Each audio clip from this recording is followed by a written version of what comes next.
So, a few things. I'm going to need all my non-driving natives to understand that this congestion pricing is bigger than which I think it is. It's going to affect how we get in and out of the city. It's going to affect MTA. It's going to affect Ubers. And definitely going back to the MTA thing, because now people who drive who don't want to pay them goddamn tolls is about to be on these trains and they about to be packed like sardines. It's already happening. Which we all know, more people just incites more bullshit, unfortunately. And MTA is already on some Gotham City Hunger Game shit. No, this is not a testament to how resilient we are as a city. You should be able to drive in the city the way you can drive in the suburbs. And that doesn't go for us. That can go for every major city. You should be able to drive a fucking car into the city and not feel like you have to pay buku money for it. It shouldn't feel like the only people who they want here is the rich.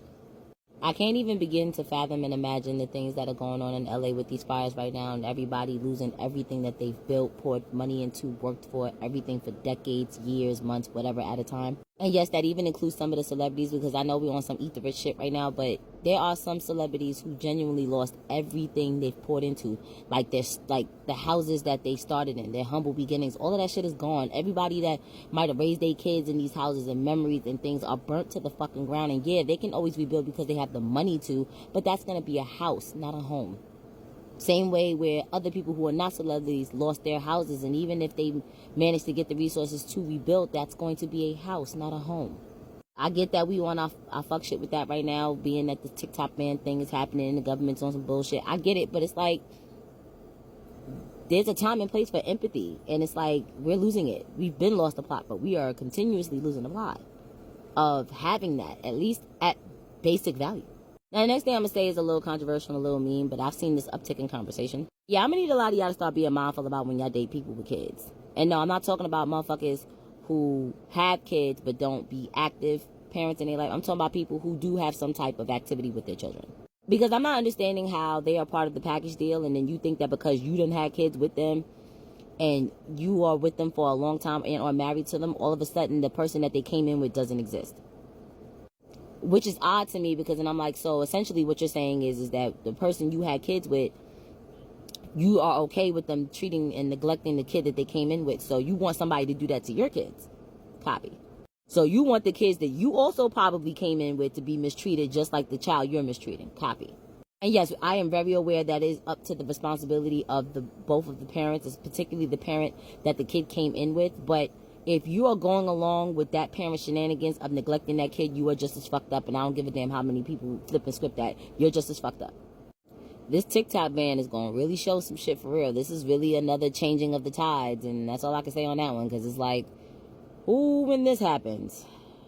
And I'm going to need homegirl who can't seem to stay out of fucking single people business, who's supposedly happily married with the fucking gremlin TikTok done exposed already. I need her to shut the fuck on up now. Because, like, sweetheart, why are we talking about Tia's marriage?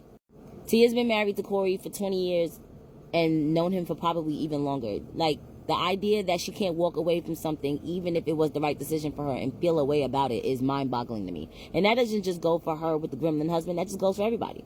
There are things that people have to get unused to, even if the marriage was happy, unhappy, amicable, not amicable.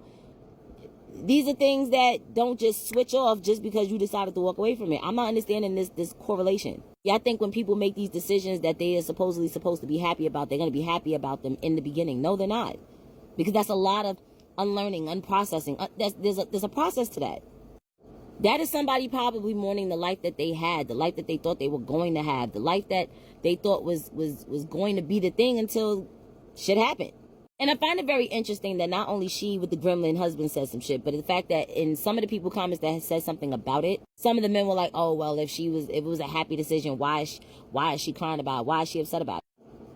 You know, I find it interesting because we don't ask men this question. When these motherfuckers could just get up one day and say they don't love you no more, and then you find out that these bastards got like a whole goddamn side family and side babies and double life in you and shit, and the fact that they chose themselves over anything else instead of the integrity of y'all relationship, they don't get those kind of questions.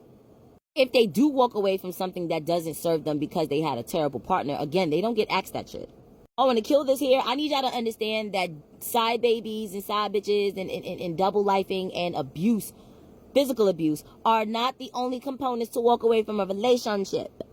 You have covert narcissism, you have malignant narcissism, you have other types of abuse like emotional, psychological, verbal, financial, being emotionally unintelligent, being emotionally unavailable. There are other major factors, or just being a fucked up piece of shit ass, mean ass person in general. You do not have to hit somebody or cheat on them to be the deal breakers in a motherfucking relationship leaving or a relationship falling apart. I really need y'all to get this through y'all thick, dense ass fucking skulls.